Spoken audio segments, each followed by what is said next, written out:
Okay, let's talk about project phase 2 before we move forward. Here's the challenge on this project. On the 30th of April, the last day of the month, we have a 4-hour class, 1 p.m. to 4 p.m. So we get to sleep late. 1 p.m. to 5 p.m. Thank you. Well, when you hear me out, it's probably going to be 1 p.m. to 6 p.m. The only thing we're doing that day are presentations, both classes. So if you're FedEx here, we have a UPS there. Each pair of presenters, each pair, will have 25 minutes between both classes. Okay? 10 minutes for one, 10 minutes for the other, 5 minutes to cross-question. Okay? It would be really bad form to steal the time of the other team. Right? If we take more time, 4 hours of listening to presentations can easily become 5 hours of listening to presentations. And we'll hear all of them.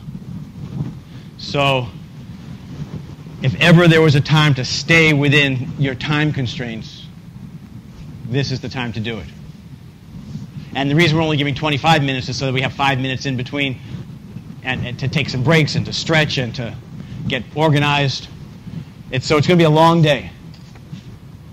But it could be a fun day. And there will be, as we said, a 360 review. As we get closer, I'll explain that more. Yes, sir. Everyone needs to present. Good question. So transitions from person to person have to be quick and smooth, right? You have to avoid talking about things that are not important. Only talk about things that are important and get to the point. There is not a huge amount of deliverable here. The deliverable is a presentation and also a supporting paper. The supporting paper, as always, is less than 4 pages, or 4 pages or less.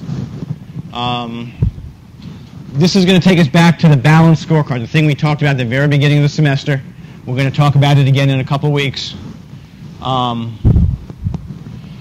for the balanced scorecard, which has 4 categories: finance, financial, customer-oriented, internal process-oriented, and skill improvement-oriented, you'll choose 2 to 3 metrics for each of those categories. So 8 to 12 metrics, which is about how many any company should have on a balanced scorecard. The metrics you choose should be specific and insightful based upon who your company is.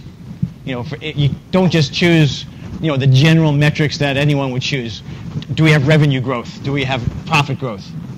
They should be metrics that make sense because your company does business a certain way.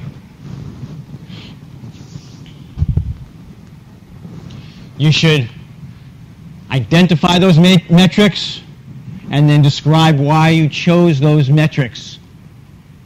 Relate that to your company's strategic positioning. The 5 forces model, SWOT, key success factors, core competencies, whatever it is that made you choose those metrics. Okay? And then finally, your last page, or not necessarily the last page, but one of the pages of your presentation should be something that I call a dashboard. Visualize the CEO of the company every day coming into the office, and the first thing he does is he clicks on one button, and up comes a screen that tells him how the company is doing versus their key metrics. How are they doing as a company? And it may not change every day. Some of these things are longer term. But visualize thank you very much. Visualize something that would be presentable to a senior executive. And so you get to design that. Hopefully every team has one creative person who can help do that design. the way I view it, there are a few ways to look at a dashboard. Visualize either the dashboard of a car or the cockpit of an airplane. You know, you could have like the odometer, and 55 is the target, and you see where your arrow is vis-a-vis the target. That's one way to visualize how you're doing. Another way is if you ever go outside of a YMCA somewhere, they have the thermometer, and where they're seeing how much they've been able to get in terms of contributions, and they show that they're aiming for 100,000 and they're at 55,000. So you can use the thermometer model. There are lots of different ways to present it. So each team gets to figure out how they want to present it, and that's part of the presentation. This is important. A lot of the actual data is not really out there. You're not going to be able to get it, right? It's proprietary. If you had number of training hours for employees, you're not going to be able to get at that, right? I'm okay with you kind of making it up reasonably. The exercise is not about getting that information. The exercise is about understanding what a balanced scorecard is and how you might develop one and develop a dashboard. So don't obsess with getting at that information. That would be a waste of your time. Okay? And then the questions, I'm not going to choose the questioners. You guys will just pound the other team. Probably 1 or 2 questions going back and forth each. A question and an answer taking about a minute. You get 2, they get 2, and then we're done. I suggest that you find out who your co-team is and plan your time together.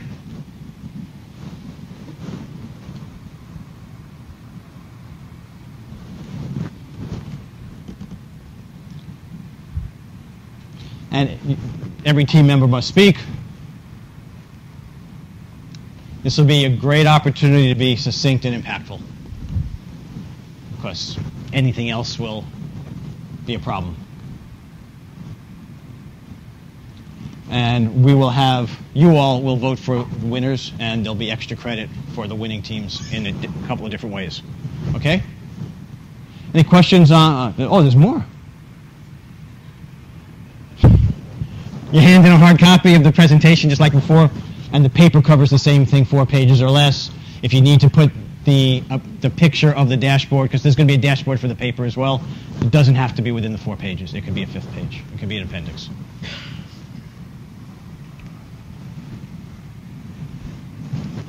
Any questions on this phase 2? Psyched?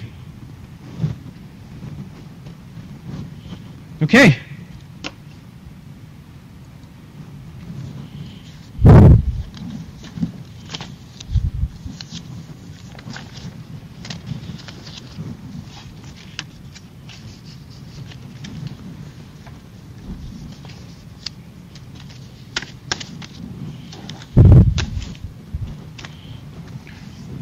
Remember we had like a 5-minute lesson on Chapter 9, variable costing, and I said we'll figure it out later. We'll understand why we did that 5 minutes later. We're going to get there right now.